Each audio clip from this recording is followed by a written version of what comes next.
শুভ দেবীপক্ষ, শুভ মহালয়া সবাইকে। মহালয় থেকেই শুরু পুজোর আনন্দ।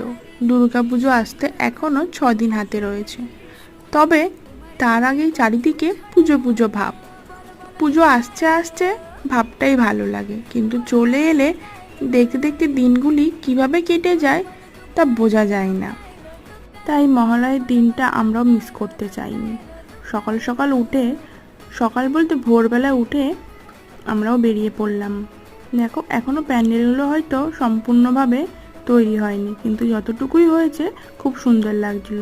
তো আমরাও রাস্তা দিয়ে যেতে যেতে অনেক প্যান্ডেলই দেখলাম। হ্যাঁ, সবগুলো হয়তো ক্যামেরার মধ্যে ক্যাপচার করতে পারিনি, তাই তোমাদের সাথে শেয়ার করতে পারলাম না। পর আমরা চলে গেছিলাম জগন্নাথ প্রভুর বাড়িতে, সেখানে অনেকেই গুরুজনদেরকে জল দর্পণ করে। তো আজকে মিনি ব্লগে যদি কিছু ভালো লেগে থাকে তাহলে like, share, comment and subscribe করে দিয়ে দেখা হচ্ছে পরবর্তী ভিডিওতে। ততক্ষণ ভালো থেকো, সুস্থ থেকো।